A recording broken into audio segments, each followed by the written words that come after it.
Hola gente, ¿cómo les va? Espero que estén todos bien. Si les parece bien, vamos a dar comienzo a la clase.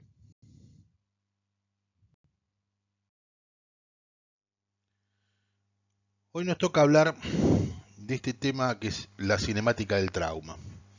Sí, es un tema que quizá eh, no siempre haya sido bien interpretado, es un tema tedioso, tiene mucho de física, entonces por ahí es algo que eh, no ha sido siempre del todo bien recibido. Pero lamentablemente, ¿no? Porque ¿qué- ¿de qué habla, ¿no? ¿De qué trata? Sobre lo que versa la cinemática del trauma. Es mi criterio que es muy importante, ¿sí? Es muy importante porque el saber los movimientos y los elementos y las fuerzas que estuvieron involucrados en la producción de una lesión, muchas veces nos puede llegar a permitir inferir qué lesiones puede llegar a tener este paciente. ¿Qué quiere decir? Que si yo tengo a alguien que está corriendo y le disparan con un arma de fuego a una distancia de 20 centímetros por detrás, no va a tener las mismas lesiones que si a alguien le disparan, por ejemplo, intentando un ilícito, un robo, estando esta víctima, por ejemplo, sentada en el asiento del conductor y el delincuente disparándole desde una posición externa al auto y desde arriba. ¿Sí?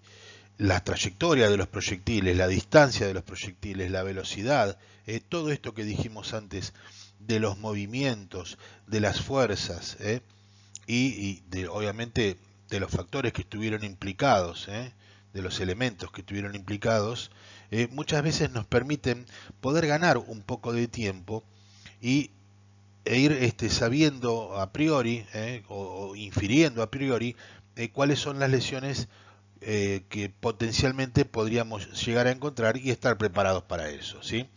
Esa es la intención de esta charla. Comencemos entonces con las definiciones, ¿sí? Cinemática es una rama de la física que estudia particularmente las leyes del movimiento de los cuerpos, ¿eh? Esencialmente se dedica al estudio de la trayectoria del movimiento de los cuerpos en función del tiempo.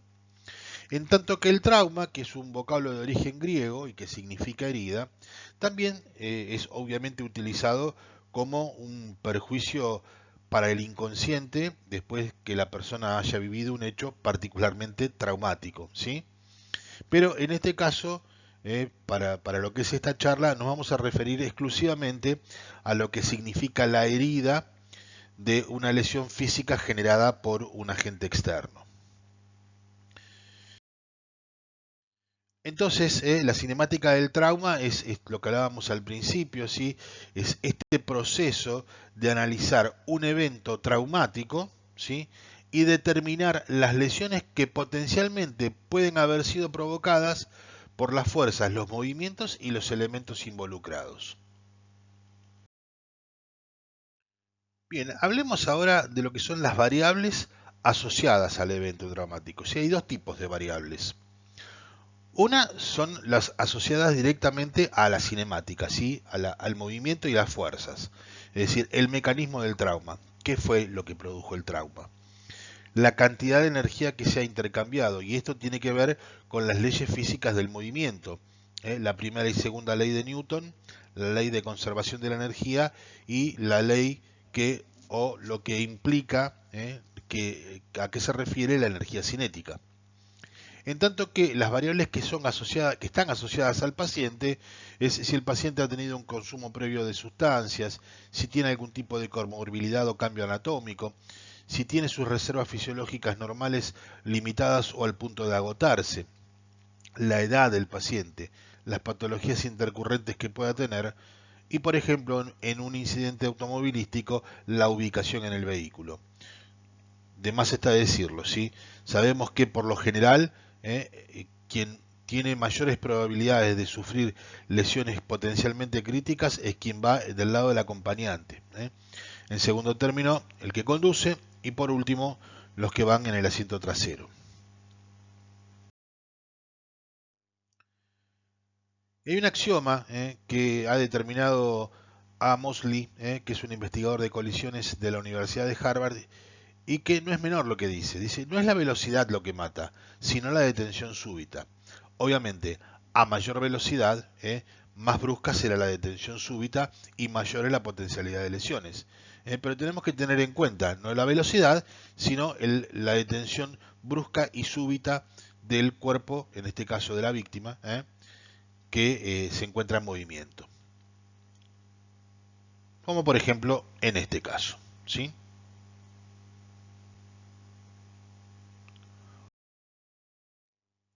¿Qué dice la primera ley de Newton? Dice que todo objeto continúa en su estado de reposo o movimiento uniforme en línea recta, a menos que sea obligado a cambiar ese estado por fuerzas que actúen sobre él. ¿Sí? Por ejemplo, este automóvil seguirá con su movimiento en línea recta hasta que se interponga este objeto, que es el que lo hace detener bruscamente.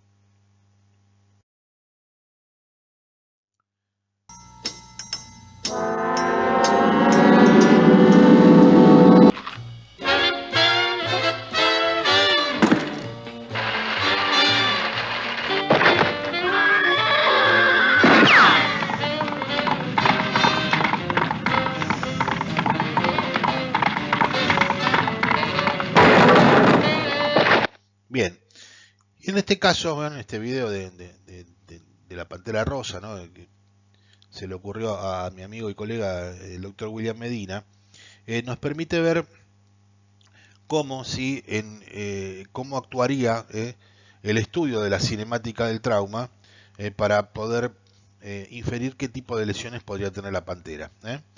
Venía al galope, rápido, y tiene una detención brusca contra el cartel. Entonces, lo que se puede producir es un traumatismo de encefalocraniano, un traumatismo facial, una luxación de hombro, una fractura de clavícula y un traumatismo de pelvis, sobre todo al caer sobre la silla de montar.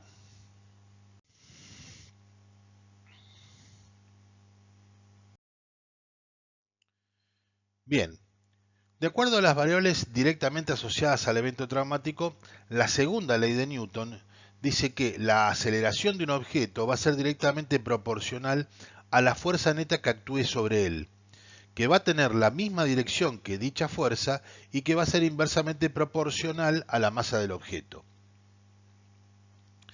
Si en este caso actúa un individuo y en este caso actúan dos individuos, al ser mayor la fuerza que se le imprime a la misma masa, la aceleración va a ser mayor. Lo mismo sería que si en lugar de tener esta masa tuviésemos la mitad de la masa y un individuo en cada caso. Obviamente, al tener menos masa, la misma fuerza va a ejercer una aceleración mayor.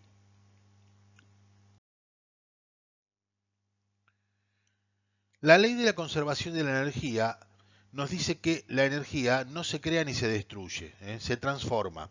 Esto es lo que habíamos hablado quizás en algún momento sobre los calefactores eléctricos. Los calefactores eléctricos tienen una resistencia que lo que hacen es crear una impedancia, es decir, impiden o retrasan al máximo el paso de la energía eléctrica. Esta impedancia lo que hace es generar calor. ¿Qué es lo que hizo esta resistencia con esta impedancia? Transformar energía eléctrica en energía térmica. También podemos transformar energía cinética, como la de los frenos a disco, en energía térmica cuando se aplican estos frenos. Bueno, y por último, la última de las variables asociadas al evento traumático, tenemos la energía cinética. ¿Sí? La energía cinética es la energía del movimiento, es decir, se refiere a la energía que posee el cuerpo debido a ese movimiento o al trabajo para acelerar un cuerpo de una masa determinada desde que su estado de reposo hasta la velocidad indicada. ¿De qué depende? De la mitad de la masa del cuerpo que tengamos que poner en aceleración y de la velocidad adquirida por esa aceleración elevada al cuadrado. Entonces, la fórmula de energía cinética dice que es igual a la fuerza que uno va a imprimirle a un cuerpo tomando la mitad de la masa y multiplicándola por el cuadrado de la velocidad adquirida.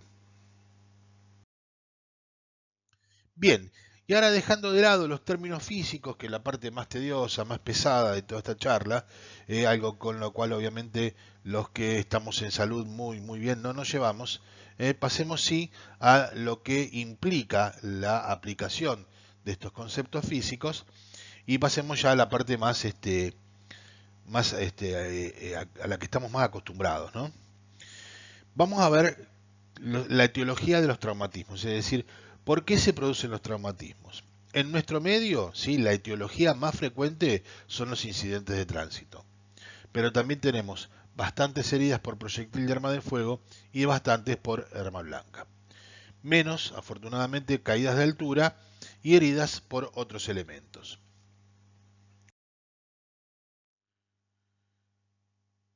¿Cuáles son los tipos de traumatismos que pueden haber de acuerdo a la etiología? Bueno, ¿sí? Podemos tener traumatismos cerrados o contusos en los cuales no hay penetración ni de los tegumentos ni de cavidades.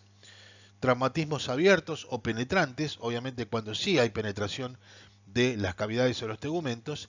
Y los mixtos, que son un ínfimo porcentaje, que son los que combinan ambos tipos de traumatismo. En el impacto por automóvil, va a decir, en los ocupantes del automóvil, el tipo de traumatismo que predomina es el cerrado. Pero también puede haber traumatismos abiertos, sea porque algún elemento del automóvil se transformó en un elemento que pueda provocar un traumatismo abierto, o porque algún elemento que llevábamos dentro del automóvil y que no estaba sujeto, sale disparado como un proyectil y provoca el traumatismo abierto. Obviamente que el que se lleva a las palmas es el cerrado, ¿sí? Mucho menos el abierto y mucho menos aún el mixto. Lo mismo que en el impacto por motocicleta o bicicleta, la mayoría cerrados, menos abiertos, casi nada mixtos. Lo mismo que en el impacto a peatón o la caída, siempre el que se lleva a las palmas es el cerrado. Ahora, en cuanto obviamente a las heridas por arma blanca y por arma de fuego, son traumatismos penetrantes, son traumatismos abiertos. Y en las lesiones por explosión u onda expansiva hay una, más o menos se reparten en forma más o menos equitativa.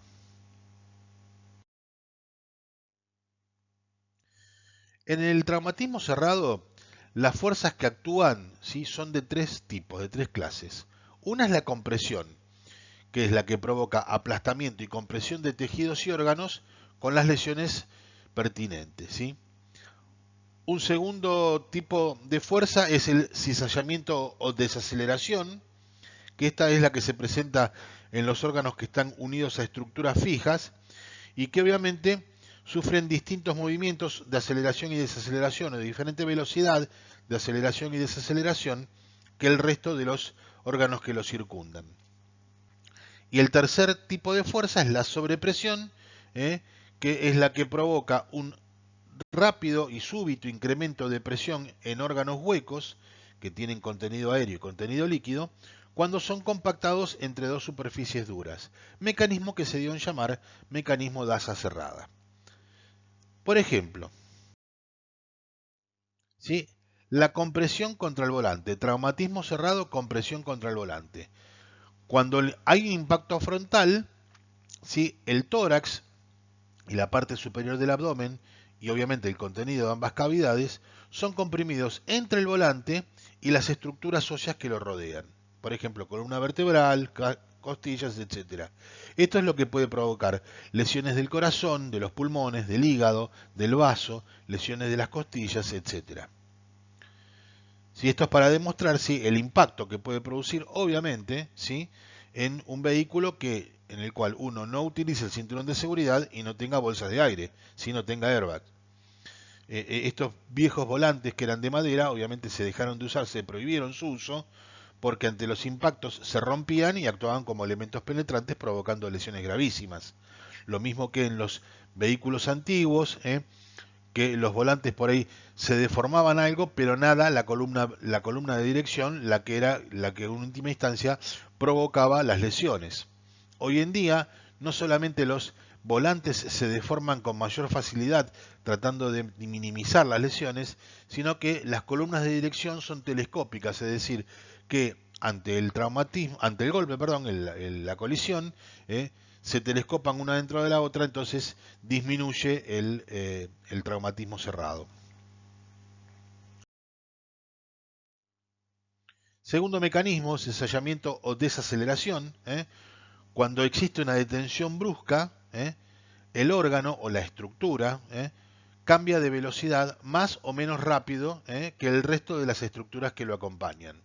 Es así como, por ejemplo, el riñón, el vaso, que están sujetos, que no están libres, están sujetos eh, o al retroperitoneo, o al colon, o al diafragma, eh, cambian de velocidad en forma diferente que el resto del organismo. Por lo tanto, esto es lo que provoca que conserven algo de energía cinética y sigan con el movimiento, mientras el resto del organismo se detuvo, por lo cual se pueden haber arrancamientos o avulsiones de los pedículos por los cuales están irrigados. Esto obviamente lo que trae aparejado es una pérdida del órgano. Sí, cizallamiento a nivel de los vasos renales, del pedículo, o del vaso esplénico, lo que implica la pérdida del órgano. Y por último, la sobrepresión, el mecanismo de asa cerrada, es cuando una superficie rígida ejerce una súbita y rápida presión sobre una víscera hueca y la presiona contra otra estructura rígida. Entonces lo que se crea es un mecanismo de asa cerrada y un aumento de la presión en el interior, lo cual tiende a que se desgarre la víscera hueca, como el yeyuno, el ilion, el colon o la vejiga, ¿sí? Este es el mecanismo, superficie o elemento contundente que aprisiona a una víscera contra otra superficie dura, como el sacro en este caso, generando que esta asa quede cerrada y aumente bruscamente la presión dentro de lo que resta del asa, impidiendo que escape el líquido y el aire y desgarrando la víscera, provocando las lesiones que estamos viendo.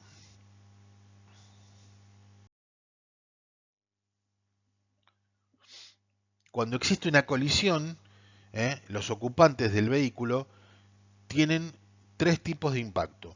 Uno es el impacto propio del vehículo contra lo que lo detuvo, ¿sí? Con lo que colisionó.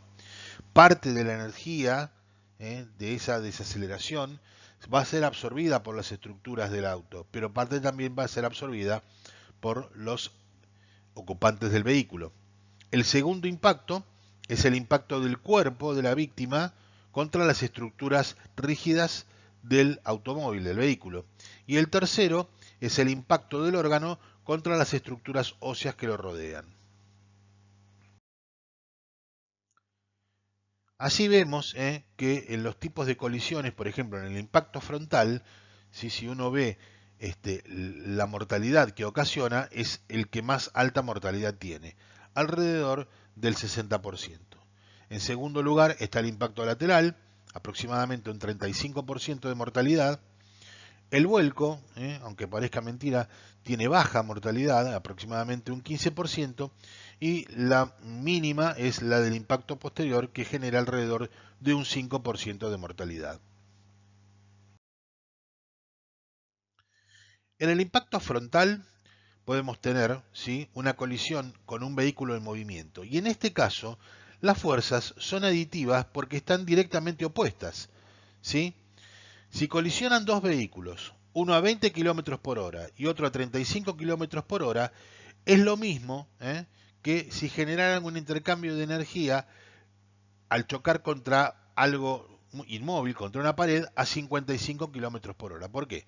Porque las fuerzas son opuestas y entonces la energía liberada se adiciona, se suma, es mayor. En tanto que en la colisión con el objeto inmóvil, por ejemplo contra una pared, un árbol, etcétera, ya que el vehículo y los ocupantes se mueven a la misma velocidad, cuando colisiona el vehículo desacelera en forma brusca. Y es lo que decíamos antes, ¿sí? Gran parte de la energía va a ser absorbida por los elementos del vehículo, pero parte de esa energía también va a ser absorbida por los ocupantes del mismo. Y este es uno de los métodos de seguridad pasiva que tienen los vehículos, que son las bolsas de aire, los airbags, ¿sí? Que son las que tratan de mantener de la mejor manera posible en posición al ocupante del vehículo y evitar aparte el traumatismo contra las estructuras rígidas como el volante, el parabrisas, el torpedo y la columna de dirección.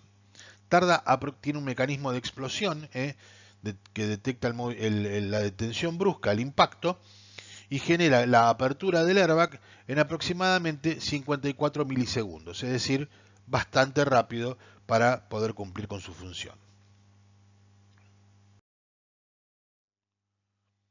En un impacto frontal podemos tener dos tipos de trayectoria. Una es la que dice que va hacia y por arriba, en la cual se pueden provocar lesiones al colisionar contra el parabrisas y contra el volante. ¿Sí? Hacia y por arriba. ¿Qué lesiones puede provocar esta trayectoria? Fracturas óseas y lesiones de partes blandas, lesiones de órganos sensoriales, ligamentarias a nivel obviamente del raquis, lesiones medulares, encefálicas, pulmonares, cardíacas de los grandes vasos, hepáticas, esplénicas, etc. ¿Sí? Está visto en este esquema, ¿sí? Obviamente, alguien que no tiene o no se activó el airbag y no estaba utilizando el cinturón de seguridad, colisión contra el parabrisas, que puede provocar lesión de los huesos del cráneo o del encéfalo, lesión contra el parabrisas del macizo facial, con lesión sobre todo a nivel de los órganos sensoriales, lesiones de las vísceras torácicas, esto es lo que hablábamos antes, ¿sí? Abulsiones de los órganos o de las estructuras que se encuentran fijas, en este caso, por ejemplo, la aorta que se encuentra fija a la columna entre la aorta ascendente y la aorta descendente y el callado, perdón. ¿eh? Obviamente es una lesión mortal, ¿no? El arrancamiento de la aorta de la columna, la abulsión.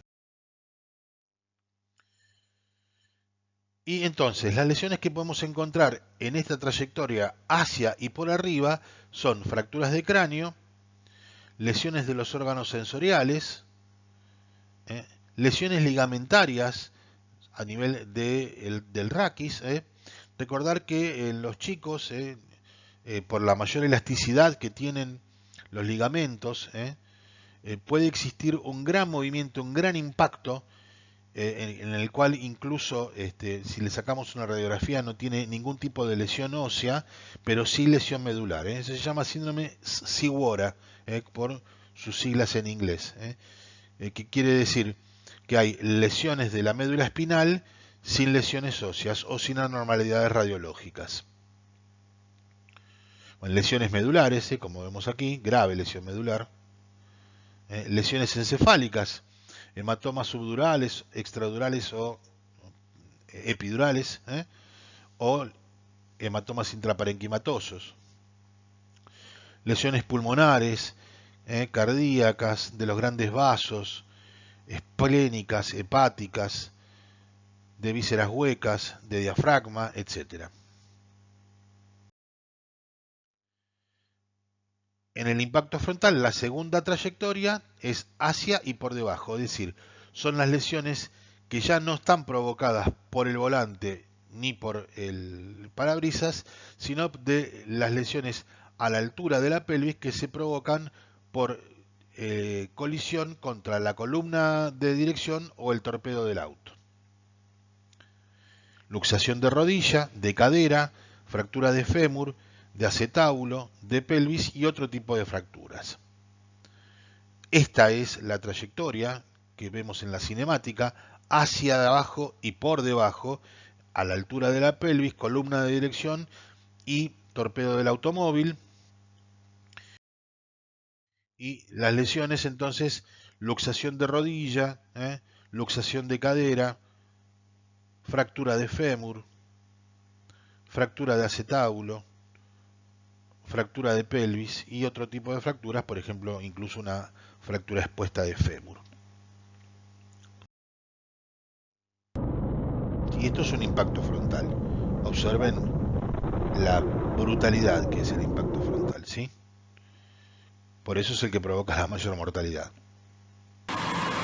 Y esto es los vehículos de prueba y los maniquíes de prueba, ¿vieron? Para ver la seguridad de los autos. Bueno, un auto antiguo contra un auto moderno con medidas de seguridad, ¿sí? Y con estos maniquíes unos ven cuáles son las lesiones que se pueden provocar y la manera de tratar de evitarlas.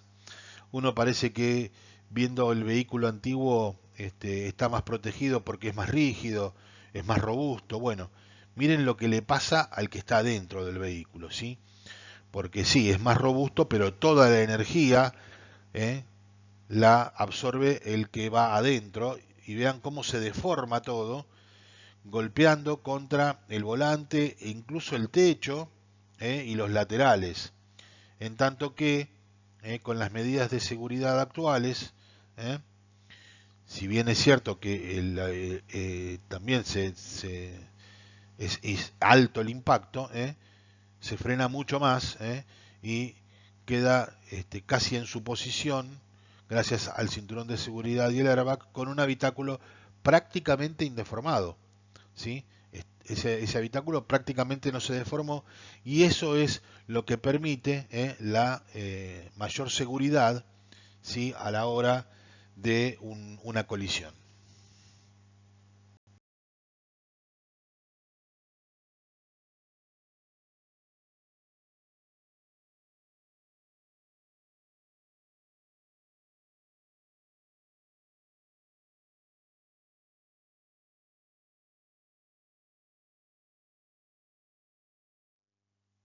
Pasemos ahora a lo que es el impacto lateral, es decir, por los costados del automóvil, el segundo en orden de mortalidad.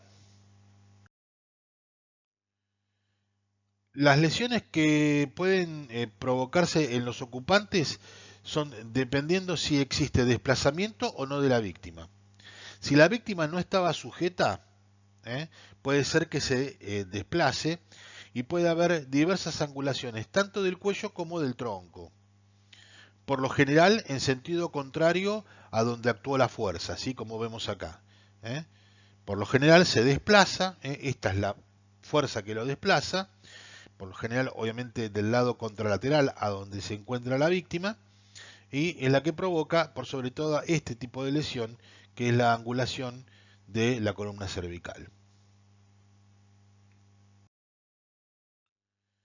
Ahora, cuando no existe desplazamiento, es decir, que la víctima queda sujeta en el lugar en donde estaba, por lo general el ocupante del lado de la colisión es el que más se ve afectado, es decir, desde donde se ejerce la fuerza es a quien más va a afectar, ¿sí? Aquí vemos cómo pueden producirse no solamente angulaciones del cuello, sino lesiones del cráneo, lesiones del tórax, de la pelvis, pero también del abdomen y de los miembros inferiores.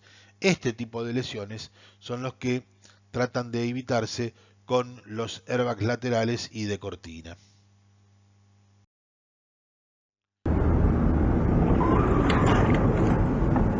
Y aquí vemos esta mujer. When are you going to stop drinking and driving?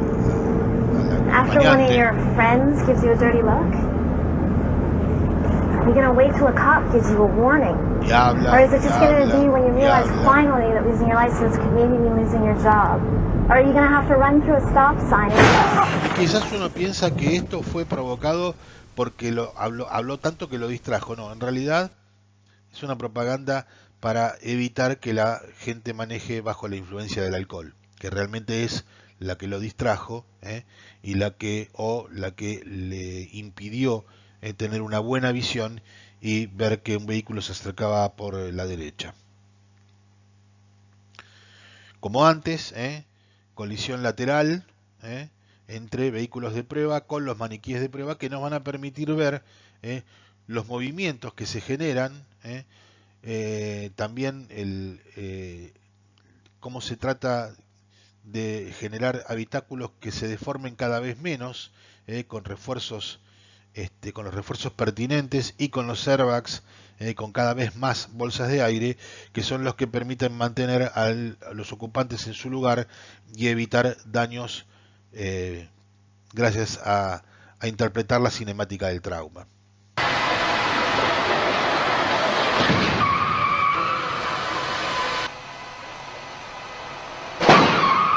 Lo vemos. Vemos cómo se genera la colisión.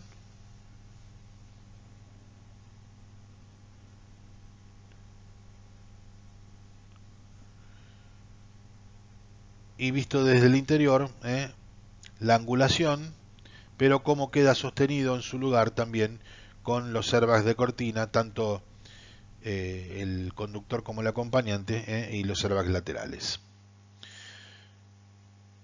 Bueno, gente, continuamos en el próximo segmento.